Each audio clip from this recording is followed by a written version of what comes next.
தலைவர் ரஜினி அவர்கள் அரசியல் கட்சி தொடங்க தயாராகி வரும் இந்த நேரத்தில் விஜயின் தந்தை எஸ்ஏசி அரசியல் குறித்து பேசுவதும் தலைவர் ரஜினியை மறைமுகமாக அட்டாக் செய்வதும் வருகிறார். இந்த நிலையில் உதயநிதி ஸ்டாலின் இளைஞரணி செயலாளரான போது அவருக்கு வாழ்த்து சொன்னார் விஜய். இதையடுத்து அப்படியென்றால் விஜய் திமுகவில் அபிமானியாகி கொண்டிருக்கிறாரா என்று அரசியல் வட்டாரங்களில் பேசப்பட்டு வருகிறது. அதையடுத்து அரசியல் விமர்சகர் ரவீந்திரன் துரைசாமி அது குறித்து ஒரு கருத்து கூறியிருக்கிறார். அதில் அவர் என்ன கூறியிருக்கிறார் என்றால், விஜய்க்கு அரசியல் ஆசை உள்ளது என்பதை தலைவா படத்தில் அரசியல் வைத்ததை வெளிப்படுத்தியது. ஆனால் அந்த படத்தை ஜெயலலிதா வெளியே விடாமல் தடை செய்த போது ரொம்பவே தடுமாறிவிட்டார். அதன் பிறகு அவர் இருப்பது வரை அரசியல் அட்டாக் கொடுக்கவில்லை. ஆனால் ஜெயலலிதாவின் மறைவுக்கு பிறகு தனது படங்களிலும் ஆடியோ விழாக்களிலும் அரசியல் பேசி வருகிறார். அதுதான் அவரது படங்களை ஓட வைத்து வருகிறது. அந்த வகையில் சமீப காலமாக அரசியலை விஜய் தனது படங்களில் விளம்பரத்திற்காக பயன்படுத்தி வருகிறார். தற்போது ஆளும் கட்சி அவருக்கு எதிராக இருப்பதால் திமுகவிற்கு சாதகமாக இருப்பது போன்று காண்பித்து வருகிறார். ஆனால் திமுகவில் அவரை சேர்க்க மாட்டார்கள். அதோடு ரஜினிக்கு எதிரான செயல்பாட்டை வெளிப்படுத்தி வரும் எஸ்ஏசி திமுகவை தங்களுக்கு சாதகமாக்கிக் கொள்வதுதான் நல்லது என்று இப்போதைக்கு செயல்பட்டு வருகிறார். அதோடு பாஜகவை விமர்சித்து வந்த விஜய் ஐடி ரெய்டு போன்ற விஷயங்களுக்கு பிறகு ஆஃப் ஆகிவிட்டார். அதோடு பாஜக அதிமுக இருவருக்குமே எதிரியாக திமுகவும் இருப்பதால் தற்காலிகமாக திமுகவின் நிழலில் ஒதுங்கி இருக்கிறார் விஜய். திமுகவும் ரஜினிக்கு எதிரான அரசியலை முன்னெடுத்திருப்பதால் விஜயை தங்களது அரசியல் ஆதாயத்திற்காக பயன்படுத்தி கொள்ளலாமா என்றும் நினைக்கிறார்கள். அந்த வகையில் உள்நோக்கம் கொண்டதாக மட்டுமே இவர்களின் நட்பு உள்ளது. அதோடு மத்திய அரசை எதிர்க்கும் விஜயின் தந்தை ரஜினி அவர்களை ஆதரிப்பதை தவறு என்கிறார். அப்படியென்றால் கமல்ஹாசன் மத்திய அரசை கடுமையாக விமர்சித்து வருகிறார்.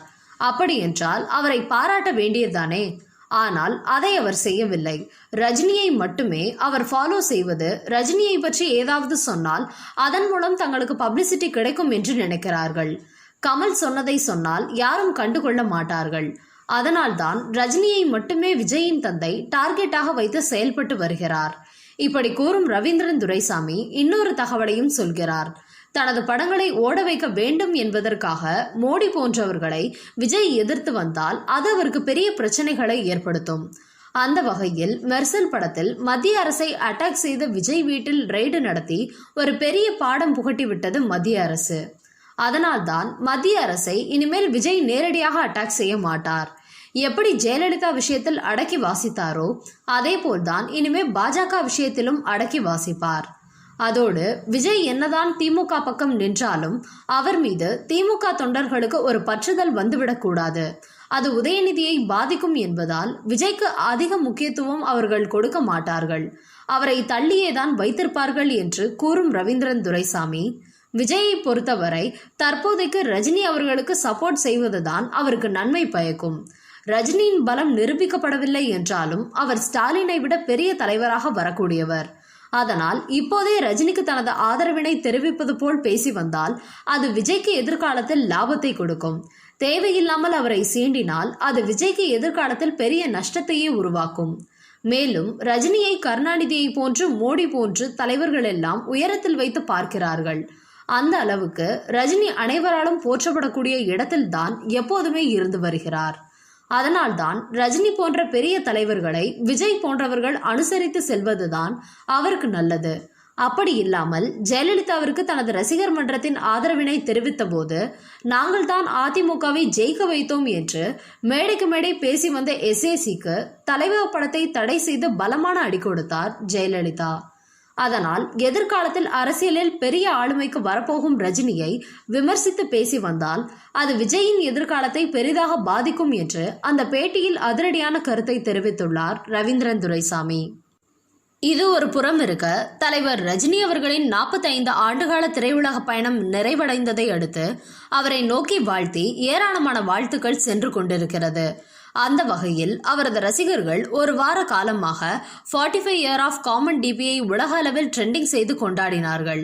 இந்த நிலையில் இயக்குனர் சாய் ரமணி தலைவர் ரஜினி அவர்களை பற்றி தனது சேனலில் ஒரு பாடல் வெளியிட்டுள்ளார். இந்த பாடலில் தலைவர் ரஜினி அவர்களின் படத்தில் உள்ள வீடியோ அவர் மேடைகளில் பேசும் வீடியோ என இடம்பெற்றுள்ளது. அதன் பின்னணியில் அந்த பாடல் ஒலிக்கிறது. இந்த பாடலில் தலைவர் ரஜினி அவர்கள் சினிமாவில் சாதித்தது, நாளை அரசியலுக்கு வந்து அவர் ஆட்சி மாற்றம், அரசியல் மாற்றம் செய்யும் போது என்னென்ன மாற்றங்கள் நிகழும் என்பதையும் அதிரடியாக சொல்லியிருக்கிறார். இந்த பாடல் தலைவர் ரஜினியின் ரசிகர்களை வெகுவாக கவர்ந்து வருகிறது. சமீபத்தில் ஹிப்ஹாப் தமிழா ஆதி தனது ஆல்பத்தில் தலைவர் ரஜினியை சிலர் விமர்சிப்பதற்கு பதிலடி கொடுக்கும் வகையில் ஒரு பாடல் வெளியிட்டிருந்தார். அதற்கு நாம் தமிழர் கட்சி சீமானின் அடிப்பொடிகள் எதிர்ப்பு தெரிவித்து வந்தனர். ஆனால் தலைவர் ரஜினியின் ரசிகர்கள் அந்த பாடலுக்கு அமோக ஆதரவு கொடுத்தார்கள். அதேபோல் தற்போது டைரக்டர் சாய் ரமணி வெளியிட்டுள்ள இந்த எதிர்காலம் எதிரே வருதே என்று தலைவரை பற்றிய பாடலுக்கும் ஆதரவு கொடுத்து வருகிறார்கள். வணக்கம் நண்பர்களே. தலைவர் ரஜினிகாந்த் அவர்கள் தனது கட்சியின் பெயர், சின்னம் குறித்த தகவல்களை டெல்லி தேர்தல் ஆணையத்தில் பதிவு செய்து விட்டதாக தற்போது ஒரு அதிரடி தகவல் வெளியாகியுள்ளது. தலைவர் ரஜினி அவர்கள் வைரஸ் தொற்று காரணமாக கட்சியை அறிவிப்பதில் தாமதம் செய்து வருவதாக கூறப்பட்ட போதும் கட்சியின் பெயர் மற்றும் சின்னத்தை முறையாக அவர் பதிவு செய்து விட்டதாக தற்போது சீனியர் ஜேர்னலிஸ்டான டெல்லி ராஜகோபாலன் ஒரு அதிரடி பேட்டி கொடுத்துள்ளார். அவர் வெளியிட்டுள்ள அந்த செய்தியில் ரஜினி அவர்கள் வைரஸ் தொற்றுக்கு முன்பு பேசியதை வைத்து பார்க்கையில் உடனே கட்சியை அறிவிப்பார் என்கிற நிலைதான் இருந்தாலும் ஊரடங்கு காரணமாக சற்று பின்வாங்கினார். ஆனபோதும் அடுத்த ஓரிரு மாதங்களில் அவர் கட்சியை அறிவித்து விடுவார். அவர் ரசிகர்களை ஒரு நாளும் ஏமாற்ற மாட்டார். மேலும் ரஜினியின் அரசியல் வருகை அதிமுக திமுகவிற்கு மிகப்பெரிய அச்சத்தை கொடுத்துள்ளது. பாராளுமன்ற வளாகத்தில் திமுக எம்பிக்களை சந்தித்து நான் பேசிய போது இதை தெரிந்து கொண்டேன். ரஜினி அரசிற்கு வந்தால் அதிமுக திமுகவின் நிலை கேள்விக்குறியாகிவிடும் என்றே அவர்கள் நினைக்கிறார்கள். இப்படி கூறும் ராஜகோபாலன் ஆன்மீக அரசியல் மூலமாக தமிழகத்தில் ஒரு புதிய திருப்பத்தை கொண்டு வர நினைக்கிறார் ரஜினிகாந்த். எம்ஜிஆர் எப்படி திராவிட அரசியலில் ஆன்மீகத்தை கொண்டு வந்தாரோ அதேபோல் ரஜினி நேரடியாகவே ஆன்மீக அரசியல் என்று சொல்லி பெரியார் மண்ணை ரஜினி மண்ணாக மாற்ற வரப்போகிறார். எப்படி காமராஜர், பெரியார், அண்ணாதுரையை மறக்க முடியாதோ அதுபோல் ரஜினிகாந்தும் மறக்க முடியாத ஒரு தலைவராக இருப்பார். அவரும் தமிழக அரசியலில் முக்கிய அங்கமாகி விடுவார்.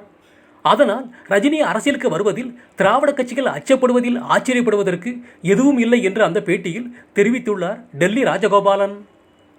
அது மட்டுமின்றி ரஜினிகாந்த் ஒரு புல்லட் ட்ரெயின், ஏர்பஸ் போன்றவர். அவர் அரசியலுக்கு வந்து இறங்கி அடித்தால் திமுக அதிமுக ஓட்டுக்களை மொத்தமாக வாரி அள்ளிவிடுவார். ஒவ்வொரு தொகுதிகளிலும் 10 முதல் 40,000 ஓட்டுகள் வரை லீடிங்கில் செல்வார்.